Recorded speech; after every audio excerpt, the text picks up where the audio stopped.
పెట్టుబడుల పేరిట ముఖ్యమంత్రి రేవంత్ రెడ్డి పచ్చి అబద్ధాలు చెబుతూ ప్రజలను మోసం చేస్తున్నారని భారత కార్యనిర్వాహక అధ్యక్షుడు మాజీ మంత్రి కేటీఆర్ విమర్శించారు. పెట్టుబడులు నిజమే అయితే అవి ఎప్పటిలాగా వస్తాయి, నిరుద్యోగులకు ఉద్యోగాలు ఎప్పుడు ఇస్తారో సీఎం చెప్పాలని డిమాండ్ చేశారు. తెలంగాణ భవన్లో భారత విద్యార్థి విభాగం నూతన సంవత్సరం డైరీ క్యాలెండర్ను కేటీఆర్ ఆవిష్కరించి మాట్లాడారు. తెలంగాణకు పెట్టుబడులు, ఇక్కడ యువతకు ఉద్యోగాలు వస్తే తాము సంతోషిస్తామన్నారు. అయితే గతేడాది 40,000 కోట్లకు సంబంధించిన పెట్టుబడులే ఇప్పటి వరకు వాస్తవ రూపం దాల్చలేదని, ఈ ఏడాది కూడా అదే పరిస్థితి ఉంటుందన్నారు. 2021లో భారత ప్రభుత్వం ఇచ్చిన రేషన్ కార్డుల పంపిణీ కార్యక్రమంలో ఇప్పటి ఉప ముఖ్యమంత్రి భట్టి విక్రమార్క పాల్గొన్నారు. అయినా ఒక్క రేషన్ కార్డు కూడా అంత చేయలేదని అబద్ధాలు చెబుతున్నారు. కాంగ్రెస్ ప్రభుత్వం 420 బూటకపు హామీలను ఇచ్చింది. భారత ప్రభుత్వం హయాంలో 2.32 లక్షల ఉద్యోగాలకు నోటిఫికేషన్ ఇచ్చి 1.60 లక్షలకు పైగా ఉద్యోగాలను భర్తీ చేశాం. ఏడాదిలో 2 లక్షల ఉద్యోగాలు ఇస్తామని హామీ ఇచ్చిన కాంగ్రెస్ సర్కారు ఇప్పటిదాకా 12,000 ఉద్యోగాలను కూడా ఇవ్వలేకపోయింది. భారత ప్రభుత్వం ఇచ్చిన నోటిఫికేషన్లను తాము ఇచ్చామంటూ కాంగ్రెస్ వాళ్ళు గొప్పలు చెప్పుకుంటున్నారు. ప్రస్తుత ప్రభుత్వ వైఫల్యంతో రాష్ట్రంలో రోజుకు రైతు ప్రాణాలు వదులుతున్నాడని, గురుకులంలోనే విద్యార్థులు ఆత్మహత్యలు చేసుకుంటున్నారని కేటీఆర్ పేర్కొన్నారు. 10 మంది చచ్చిపోయారు.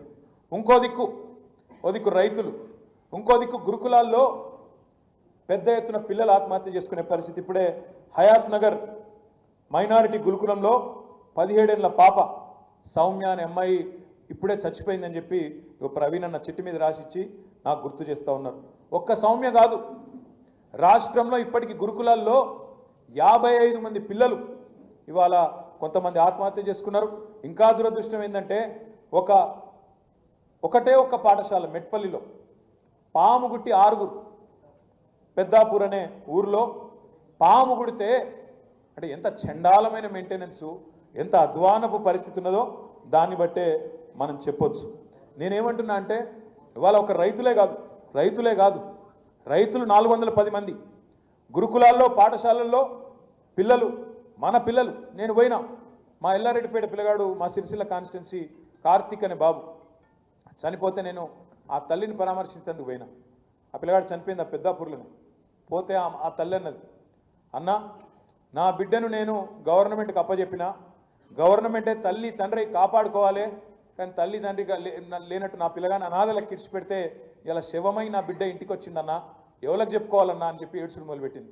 బాధపడక చెల్లె అని చెప్పి ఒక 15 నిమిషాలు 20 నిమిషాలు ఓదారిస్తే ఆఖరికి ఒక మాట అన్నది, అన్నా మీరు గట్టి కొట్లాడుండ్రి, నాకు జరిగిన కడుపు కోత ఇంకో తల్లికి జరగద్దు, దయచేసి కొట్లాడండి అన్న అని చెప్పి మాకు రిక్వెస్ట్ చేస్తే నేను వెంటనే ఒక నిర్ణయం తీసుకొని ఆ రోజు పెద్దలు డాక్టర్ ఆర్ఎస్ ప్రవీణ్ కుమార్ గారి నేతృత్వంలో వెంటనే గురుకులాల బాట అంటే మన శ్రీనివాస్ యాదవ్ గారు, ఆర్ఎస్ ప్రవీణ్ కుమార్ గారు, ఇట్లా మన విద్యార్థి నాయకులు ఆంజనేయ గౌడ్ గారు, వాసుదేవరెడ్డి గారు, వీళ్ళందరి నేతృత్వంలో గురుకుల బాట అనే ఒక కార్యక్రమం తీసుకుంటే నిజంగా కూడా నేను హృదయపూర్వకంగా మా బీఆర్ఎస్ విద్యార్థి విభాగానికి అభినందనలు చెప్తా ఉన్నా.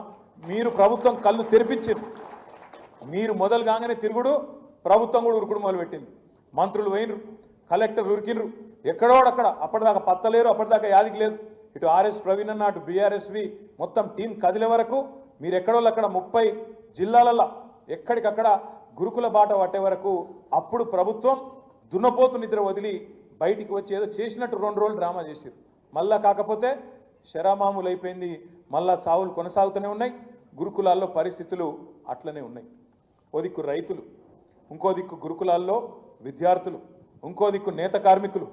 ఇప్పటికీ ఈ ప్రభుత్వం వచ్చిన తర్వాత దగ్గర సంవత్సర కాలంలో 30 మంది పైచిలకు చేనేత కార్మికులు ఆత్మహత్య చేసుకున్న పరిస్థితి. ఆటో డ్రైవర్లు దాదాపు 100 మంది వాళ్ళు ఆత్మహత్య చేసుకున్నారు. ఇదే నేను కాకి లెక్కలు చెప్తలేను, గాలి లెక్కలు చెప్తలేను. ఇవన్నీ కూడా మేము అసెంబ్లీలు ఇచ్చినాం ప్రభుత్వానికి. అసెంబ్లీలనే లిస్టు తయారు చేసి ఇగో వీళ్ళ పేర్లు ఇవి, అడ్రస్ గిది, వాళ్ళ తండ్రి పేరు గిది, భార్య పేరు గిది, వాళ్ళని ఆదుకోండి, ఇకనైనా మొద్దు నిద్ర వీడండి అని చెప్పి వారికి అప్పచెప్పినాం. వారు కదులుతలేరు. అందుకే నేను మీతో ప్రార్థించేది, మీ అందరినీ కోరేది, కాంగ్రెస్ పార్టీ యొక్క 420 హామీలు ఏవైతున్నాయో వాటిని గుర్తు చేయవలసిన బాధ్యత, ప్రజల దగ్గరికి కాగితాన్ని తీసుకుపోయే బాధ్యత మా తమ్ముళ్ళైన విద్యార్థి విభాగం నాయకులు మీరే తీసుకోవాలని చెప్పి కోరుతా ఉన్నా. దీని ఇంటింటికి 420 కాంగ్రెస్ గురించి, 420 झूठे వాదాల గురించి, 420 దిన్ అయిపోయిన తర్వాత కూడా ఒక్క వాగ్దానం కూడా సరిగ్గా అమలు చేయకపోవడాన్ని ప్రశ్నిస్తూ తప్పకుండా ఇంటింటికి తీసుకుపోవాలని చెప్పి కూడా నేను కోరుతా ఉన్నా. ఇక అబద్ధాలు ఎట్లుంటాయంటే ఇప్పుడే నేను మీకు చెప్పిన రేషన్ కార్డులు ఇయ్యలే అన్నారు, బట్టి విక్రమార్కనే ఇచ్చిన ఫోటో కూడా నేను మీకు చూపెట్టిన. అట్లే ఉద్యోగాలు ఇవ్వలేదంటారు.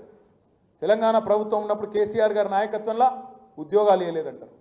ఉద్యోగాలు నిజంగా ఇవ్వలేదా? మనం 2,32,000 ఉద్యోగాలకు నోటిఫికేషన్ ఇచ్చి 1,60,283 ఉద్యోగాలు భర్తీ పూర్తి చేసినాం, కాగితాలు ఇచ్చినాం. వాళ్ళకి ఇప్పుడు జీతాలు కూడా ఈ ప్రభుత్వం ఇస్తూ ఉన్నది. కానీ ఇయ్యనే లేదు అని ప్రచారం చేసిండ్రు. సంవత్సరానికి 16,000 ఉద్యోగాల భర్తీ పూర్తి చేస్తే కూడా కేసీఆర్ ప్రభుత్వం సంవత్సరానికి 1000 ఉద్యోగాలు కూడా ఇయ్యని కాంగ్రెస్ ప్రభుత్వం 2004 నుంచి 14 వరకు వాళ్ళు సంవత్సరానికి 1000 ఉద్యోగాలు ఇయ్యలే. కానీ మనం సంవత్సరానికి 16,000 ఉద్యోగాలు నింపినాం. కానీ ప్రచారం చేసుకోవడం